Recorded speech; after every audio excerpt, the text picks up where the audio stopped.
Hello everyone, welcome back to textbook banking. एक बार फिर से आप सभी का स्वागत है इस यूट्यूब चैनल पे with me Gaurav Singh Bhadauria, your reasoning educator.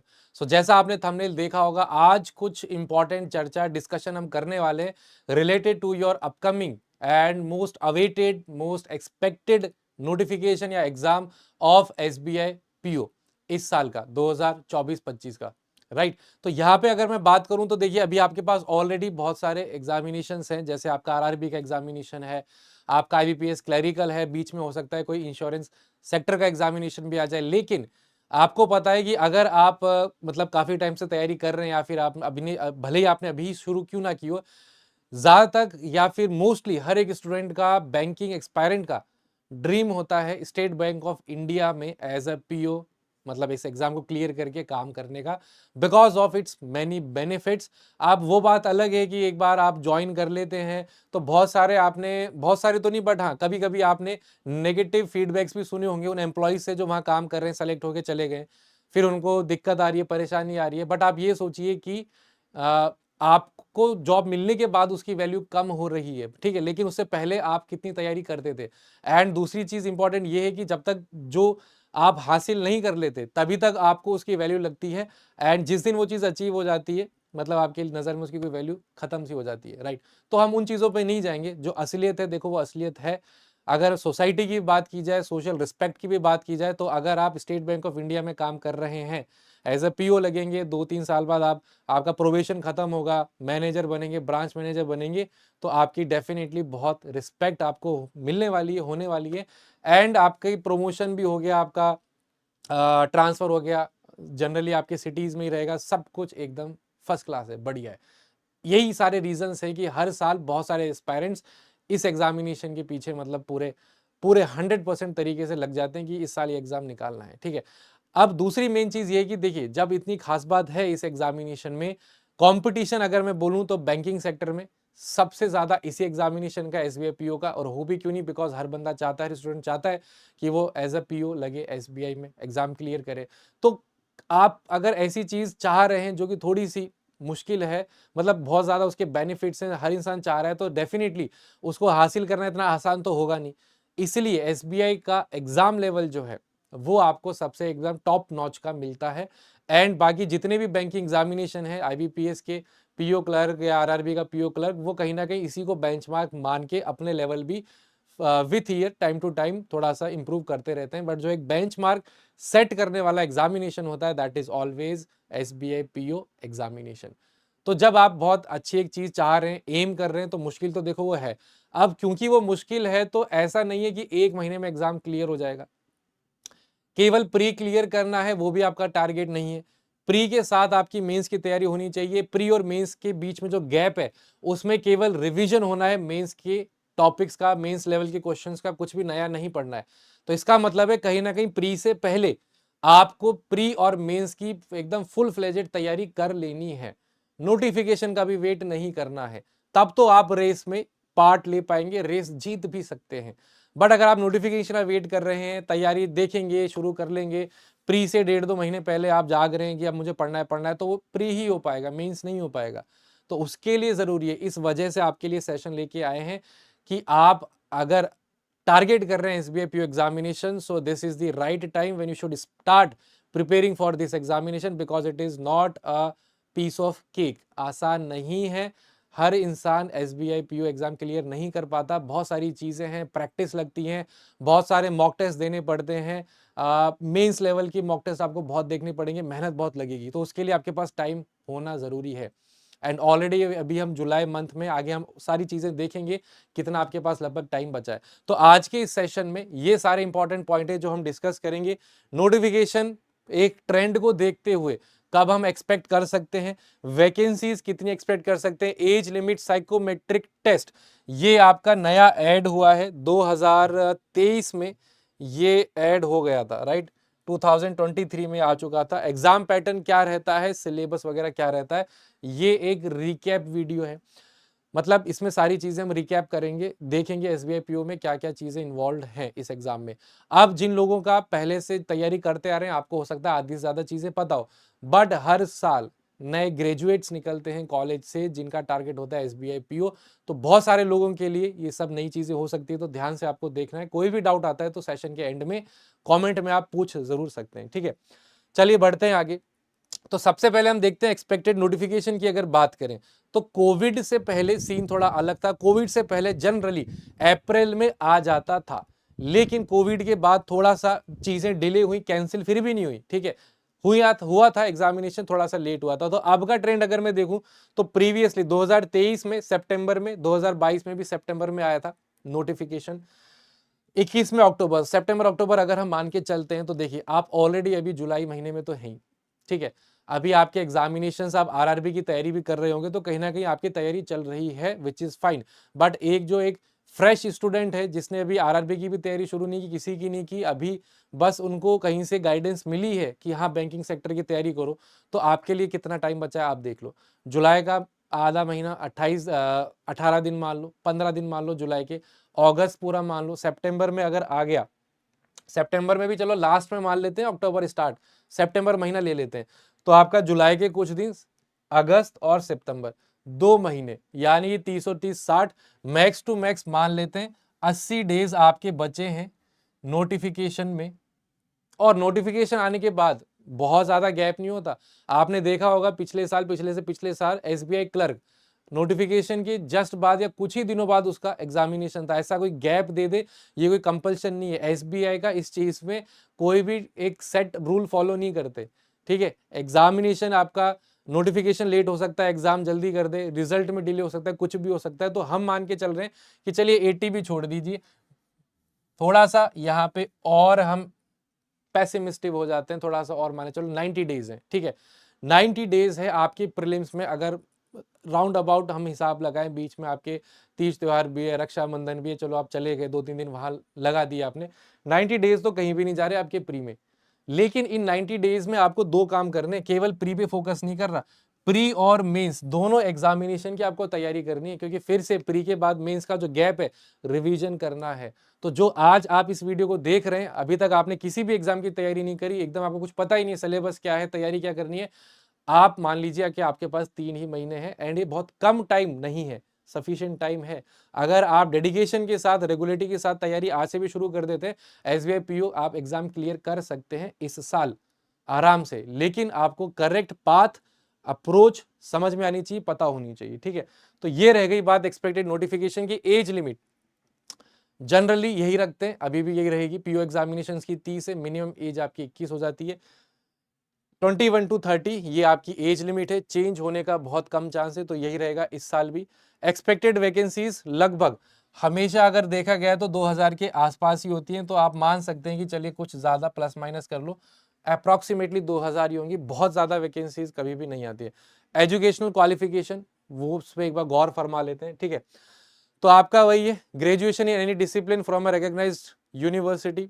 अब जैसे ये जो डेट है ये आपकी थोड़ी सी चेंज हो जाएगी, 2024 की ये दे देंगे, जो भी यहाँ पे देंगे नोटिफिकेशन जब आएगा हम और डिटेल में दोबारा सेशन करेंगे, इन चीज़ों को देखेंगे, ठीक है। एक अच्छी बात हमेशा ये अपने नोटिफिकेशन में देखते हैं, देखिए जिन लोगों का वेट कर रहे हैं फाइनल रिजल्ट नहीं आया, those who are in the final year semester of the graduation में ऑल्सो अप्लाई कर सकते हैं। कई एग्जामिनेशन सीधा मना कर देते हैं कि इस तारीख तक अगर आपकी डिग्री पूरी हो चुकी है, डिग्री है आपके पास तो भर दो, अदरवाइज कोई रिक्वायरमेंट नहीं है। बट यहाँ पे ऐसा नहीं है, ठीक है। फाइनल ईयर ग्रेजुएशन में जो है वो अप्लाई कर सकते हैं कि जब वो इंटरव्यू तक आएंगे, मतलब डिग्री आने में कई बार टाइम भी लग जाता है, बट उससे पहले कॉलेज वाले आपको प्रोविजनल डिग्री तो दे ही देते हैं। तो इंटरव्यू मतलब आप मान लीजिए अगले साल पे बात चली गई है, जैन फेब में, फेब मार्च मान लीजिए, फेब मार्च, ठीक है। क्योंकि जनरली आपका जैन फेब के आसपास, जैन में आपका मेंस हो जाता है, उसके 1-1.5 महीने बाद इंटरव्यू है। तो मान लीजिए 2025 मार्च या फेब मान लो, तब तक आपके पास डिग्री होनी चाहिए, और प्रोविजनल तो मिल ही जाती है जो लास्ट ईयर के स्टूडेंट होंगे, तो उसमें भी कोई प्रॉब्लम नहीं है, ठीक है। प्रीलिम्स एग्जाम पैटर्न जैसा कि ऑलमोस्ट हर बैंकिंग एग्जामिनेशन में होता है, आरआरबी में अलग होता है, इंग्लिश आती नहीं, कंपोजिट टाइम होता है, बट आप आईबीपीएस पीओ देखेंगे, आईबीपीएस क्लर्क देखेंगे, एसबीआई क्लरिकल देखेंगे, या फिर इनफैक्ट काफी सारे जो इंश्योरेंस सेक्टर वाले एग्जामिनेशन है, प्री में एग्जामिनेशन सबका सेम ही रहता है। 3 आपके सब्जेक्ट है, क्वांट इंग्लिश रीजनिंग, 30-30, 30-35-35, इंग्लिश में 30 है, बाकियों में 35-35, टोटल टाइम आपको 20 हर एक सेक्शन का दे दिया जाता है। 100 नंबर का आपका एग्जामिनेशन होता है, इसे आपको क्लियर करना होता है। ये आपका फेस 1 है, प्री है। इसके बाद आता है आपका मेंस एग्जामिनेशन। मेंस एग्जामिनेशन में आपका ये कुछ ये रहा आपका मेंस एग्जामिनेशन, ठीक है। तो test of reasoning and computer knowledge 40 question, data analysis, interpretation, quant की अगर मैं बात करूं तो यहाँ पे स्पेसिफिक फोकस रहता है डीआईज पे इस पेपर में। कंप्यूटर एप्टीट्यूड रीजनिंग के साथ यहाँ पे क्लब्ड रहता है, बट बहुत रेयरली कभी कभार जो binary to conversion based questions होते हैं कभी कभी आए थे तो आए थे, अदरवाइज ना के बराबर है। ज्यादातर पूरे पूरे आपके जो 40 क्वेश्चन है 50 नंबर के आपके बेस्ड रहेंगे रीजनिंग पे ही। देन आपका जीएस सेक्शन इंग्लिश है। इसके साथ मेंस के साथ एक आपको डिस्क्रिप्टिव पेपर भी मिलता है इंग्लिश का, जहां पे आपको एक लेटर और एक ऐसे राइटिंग करना होता है। 2 क्वेश्चन होते हैं 50 नंबर के, 30 मिनट का उसका अलग से टाइम दिया जाता है। तो टोटल आपके मार्क्स हो जाते हैं 250, 200 नंबर का ये पेपर और 50 नंबर का ये आपका डिस्क्रिप्टिव, ठीक है। अब इसमें और इंपॉर्टेंट चीज है, जैसे कि फेस 1 हो गया आपका, वो केवल क्वालिफाइंग इन नेचर है, जो आपका प्रीलिम्स हो गया। फिर आपका मेंस हो गया, उसके मार्क्स काउंट होते हैं। Selection criteria for face 3 category wise merit list बनेगी। ये यहाँ पे भी एक चीज आपको मुझे दिखानी थी, हाँ ये चीज देखिए। एसबीआई के एग्जामिनेशंस में जैसे कि आरआरबी का एग्जामिनेशन है, वहां पे आपको दोनों कट ऑफ क्लियर करनी है, सेक्शनल भी ओवरऑल भी। यहाँ पे नहीं होता है, यहाँ पे ओवरऑल कट ऑफ से ही मतलब है, ये चीज मेंशन रहती है। कैटेगरी वाइज मेरिट लिस्ट बनेगी on the basis of aggregate, there will be no sectional cut of.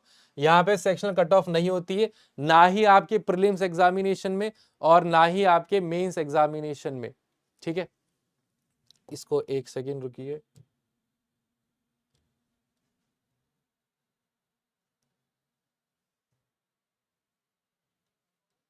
ठीक है, सेक्शन सिलेक्शन क्राइटेरिया फेज 3, ठीक है। तो यहां पर भी आपके कोई भी सेक्शनल कट ऑफ नहीं होती, ना प्री में होती है ना मेंस में होती है।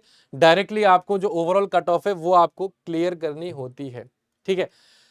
ये आपका फेज 2 हो गया। अब फेज 3 में अगर मैं बात करूं, यहां पे फेज 3 देखिए, फेज 3 में क्या क्या होता है। सबसे पहले आपका साइकोमेट्रिक टेस्ट होता है, उसके बाद ग्रुप डिस्कशन, ग्रुप एक्सरसाइज होती है, उसके बाद आपका इंटरव्यू होता है। डिटेल में तीनों चीजें अभी हम देखते हैं, ठीक है।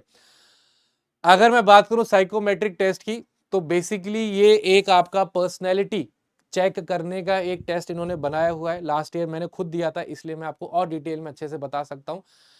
बहुत सारे इसमें सवाल आते हैं, मुझे तो याद भी नहीं है कितने थे, बहुत ज्यादा थे, लगभग 150 200 पता नहीं कितने थे, छोटे छोटे सिंगल स्टेटमेंट बेस्ड।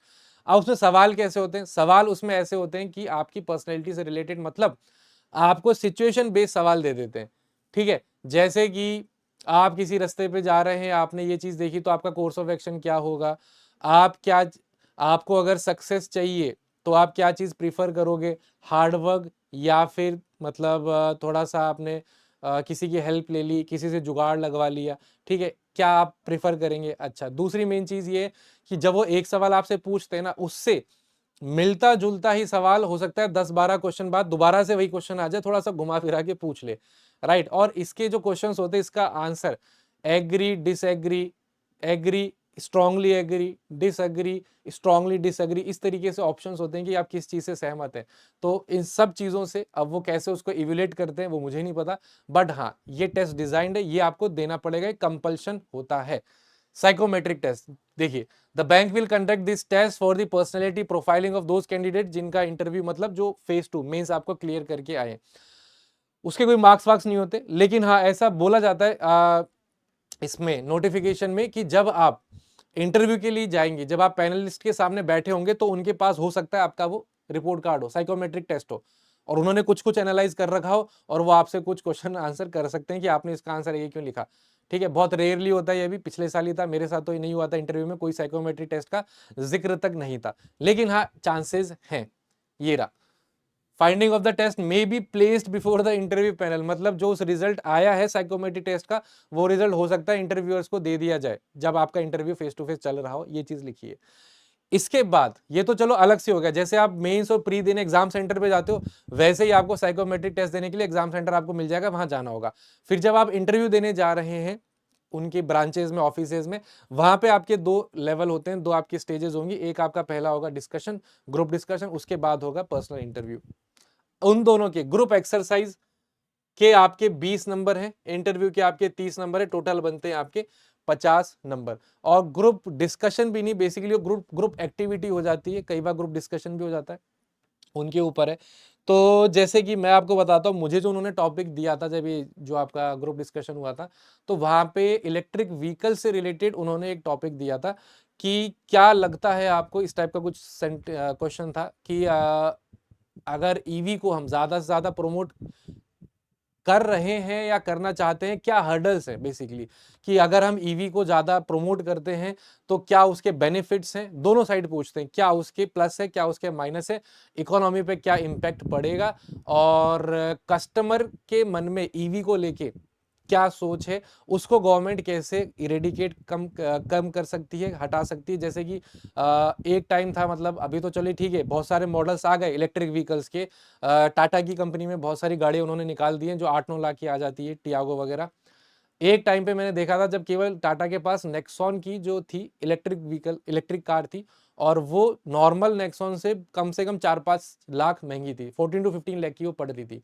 तो सबसे बड़ा हर्डल तो यही था कि ये जब तक क्वांटिटी में बल्क प्रोडक्शन नहीं होगा तब तक चीज़ें महंगी होगी। तो इस टाइप से डिस्कशन, एक हेल्दी डिस्कशन बढ़िया सा चला था।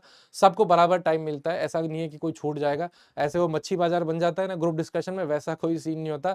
पैनलिस्ट एकदम डिसिप्लिन्ड एनवायरनमेंट में कंडक्ट करवाते हैं। उसके बाद आपका होता है पीआई, दोनों के मिला के हो गए 50। तो बीच बीच में मैंने जो चीज़ एक्सपीरियंस की वो भी मैं आपको बता रहा हूँ। साइकोमेट्रिक टेस्ट ये मैंने आपको बता ही दिया, ठीक है। अब आते हैं कि देखिए 250 नंबर का तो आपका मेंस का एग्जामिनेशन हो गया, 50 नंबर का ये हो गया, इसको वो रिड्यूस कर देते हैं, ठीक है। जैसे कि ये जो 250 नंबर का है आपका मेंस का, इसको हम रिड्यूस नॉर्मलाइज कर रहे हैं 75 में, ग्रुप का जो ग्रुप एक्सरसाइज 50 नंबर का था नॉर्मलाइज कर दिया 25 में, टोटल आपका हो गया 100। इस आउट ऑफ 100 अब जो 100 आए हैं इसमें से मेरिट लिस्ट बनती है, राइट। इसलिए हम बोलते हैं, सब बोलते हैं कि इंटरव्यू भी अच्छा रोल प्ले करता है। अगर आपका लगभग मतलब बहुत ज्यादा कट ऑफ से ज्यादा भी नहीं, कम भी नहीं, बीच में कहीं, और आपका इंटरव्यू अगर बहुत अच्छा गया है तो उसका असर आपको यहाँ दिखेगा, पॉइंटों से फाइनल सिलेक्शन रह जाता है। ये आपने सुना होगा, आई होप कि देखना ना पड़े, आपने सुन लिया वही बहुत है। 0.25 से 0.5 से फाइनल सिलेक्शन रह गया। अब आप सोचिए उस स्टूडेंट पे क्या बीतती होगी, एक साल फिर से वेट करेगा, फिर से उस साइकिल से उसे गुजरना पड़ेगा। तो एक एक चीज की अपनी अहमियत है, उसे आप समझें, चाहे वो प्री हो, चाहे वो मेंस हो, चाहे वो इंटरव्यू हो, चाहे वो ग्रुप डिस्कशन, ग्रुप एक्सरसाइज हो, चाहे वो साइकोमेट्रिक टेस्ट ही क्यों ना हो, उसको भी आपको पूरे फोकस के साथ देना है, ऐसे टाइम पास के लिए नहीं देना है, ठीक है। ये आपका हो गया पूरा, मैंने प्रोसेस बता दिया, फेज 1, फेज 2 एंड आपका इंटरव्यू, जीडी, सारी चीजें।